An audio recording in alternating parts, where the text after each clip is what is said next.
Dubai has a track record of pushing past every limit. They built the world's tallest building, Burj Khalifa. They built Ski Dubai, an indoor ski slope in the desert. They constructed islands in the shape of a palm tree. And sometimes they fail spectacularly. The world islands, 300 artificial islands, most still sit empty, undeveloped. The Dubai Pearl was cancelled mid-construction. Nakheel Tower, planned at over 1,000 meters, never broke ground after the 2008 crash. But what Dubai aimed for next was different, a luxury hotel, and they only had 2,500 square meters to build it on. The result? A 377-meter super tall turned into a hotel. At that height, most cities build condos or offices. Dubai built a resort, which means pools, ballrooms, kitchens, resort infrastructure that normally spreads horizontally now has to go straight up. So how do you engineer a building when every floor needs the structural capacity of a hotel lobby? In 2024, the city pulled in 18.7 million visitors, almost the entire population of the Netherlands flying in within a year. And Dubai isn't competing with small tourist spots anymore. It's going head-to-head with Singapore's mega resorts, Vegas's entertainment giants, and Doha's stadium-scale build-outs. Tourism is the engine that pays for everything here, and hotels are the billboards. Burj Al Arab, Atlantis, those silhouettes sell the city before a tourist even books a flight. But here's the problem. Dubai Marina is full. There's no land left. If you want to build here, you don't build wide, you build straight up. And if what you're building is a 1,004-room hotel that needs to house, cool, feed, and move people all day, you're essentially creating a vertical city. Let's zoom in for a second. At 377 meters, Seal claimed the title of the world's tallest hotel, surpassing Javora Hotel's previous record of 356 meters.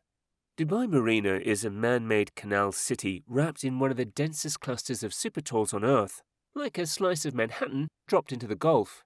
But beauty comes with hard limits. Seal sits on a tiny triangular plot squeezed between Cayenne Tower, a highway, and the Marina Walkway is just 2,500 square meters. In megaproject terms, it's basically a parking lot. Most 1,004-room resorts need tens of thousands of square meters. Here, there wasn't even room to store materials during construction. So the architects faced one impossible question. How do you fit a full resort onto the footprint of a grocery store? You stack everything. Every room, every restaurant, every pool. That's why the tower has the Eye of the Needle, which is a massive void carved near the top holding the observation deck and one of the world's highest infinity pools. From the ground, the tower looks like it melts into the sky. From the top, it frames the Gulf like a photograph. But that opening isn't just for looks. It helps the structure deal with brutal wind loads on such a tiny site. Let's dive in and see how this thing stands. Seal Tower has a slenderness ratio of 1 to 14. At that point, it behaves less like a solid tower and more like a giant diving board. Most high-rises operate around 1 to 7 or 1 to 8, which makes them stiff, predictable, reliable.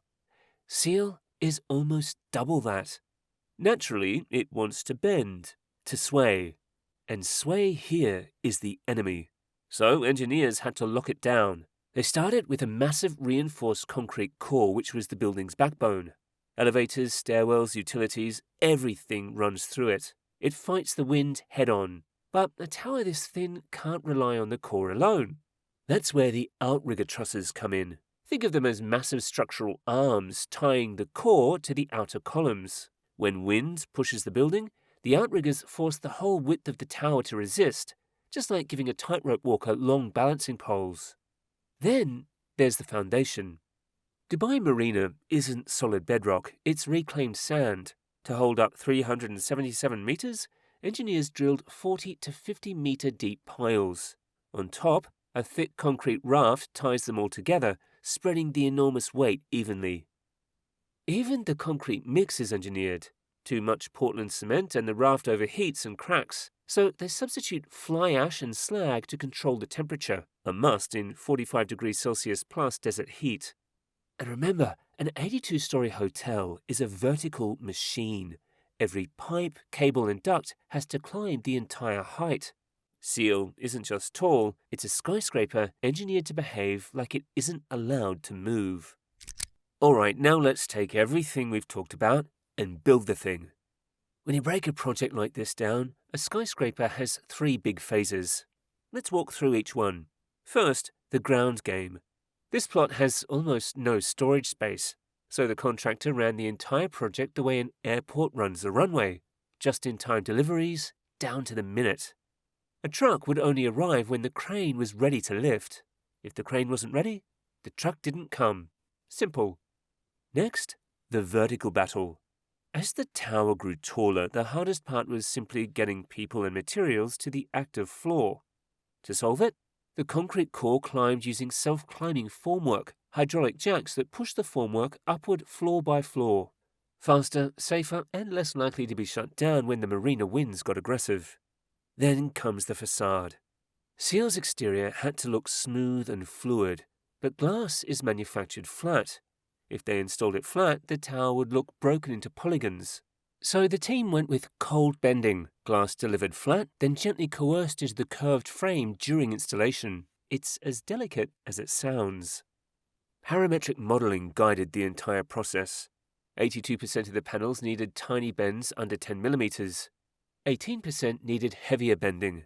That balance kept the look sculptural without exploding the budget or the glass, so step by step they solved the site problem. Problem number 1, engineering risk. Seal isn't just tall. At 377 meters, it enters super tall territory, a space usually dominated by office towers with predictable routines. A hotel is nothing like that. A hotel rotates through 1,000 unfamiliar guests every night. They don't know the exits, they don't expect the building to sway. And Dubai has a history that can't be ignored. Just a few minutes away, the Marina Torch caught fire twice in 2015 and again in 2017. Fast-moving flames ran straight up the facade and forced mass evacuations. That changed the entire city's approach to high-rise safety. So Seal was designed with layers of redundancy most hotels never need. You get refuge floors, reinforced fire-separated zones where people can rest mid-evacuation. The sprinkler system uses staged pumps so the pressure remains stable all the way down. And the perimeter fire seals can hold for 2 hours even while the facade flexes in the wind. All of this prevents the terrifying leapfrog effect, where fire jumps from one floor to the next through the exterior. Then, problem 2 was operational risk. Running a 1,000-room hotel horizontally is hard. Running it vertically is a logistical nightmare. Seal has 20 elevators, including 15 high-speed guest lifts that hit 8 meters per second. They use destination control. Tell the panel where you're going, and you're grouped with people heading to the same zone. Behind the scenes, service elevators move laundry, housekeeping, room service, and maintenance on strict schedules so they never collide with guest traffic. Nothing is at ground level. Restaurants start at level 74. Pools are in the sky. Terraces, lounges, and observation decks rise like checkpoints through the tower. Every one of these needs power, kitchens, ventilation, fire systems, staff access, and all of it has to go straight up. It's like a vertical city, and cities are complicated. The last problem is market risk. Dubai's tourism stands at nearly 79% occupancy, which is impressive anywhere. But supply is exploding right alongside demand. Most of them target the same travelers Seal wants. That eye of the needle carved into the crown? Seal's advantage is spectacle. The eye of the needle, the rooftop pool, the height, the drama. But here's the uncomfortable truth. This building has no plan B. If the market dips, tourism slows, or travelers shift habits, Seal can't convert into offices or apartments. It's too specialized, vertical, and expensive to operate. It's a big bet. If Dubai keeps climbing, this tower prints money. If it doesn't, it becomes a monument to overconfidence. Step inside, and the height hits you immediately. You check in, tap your key, and the elevator shoots upward before you even have time to think. When the doors open, one side of the corridor is pure glass, putting the Gulf and the Palm right into view. The materials are soft and warm, calming you even though you're hundreds of meters above the ground. At night, the building becomes another experience entirely. You're standing on a glass floor looking straight down, or floating in the rooftop pool with the city glowing beneath you. Everything is built to feel surreal, memorable, and share-worthy. But for the people who run the place, it's a different story.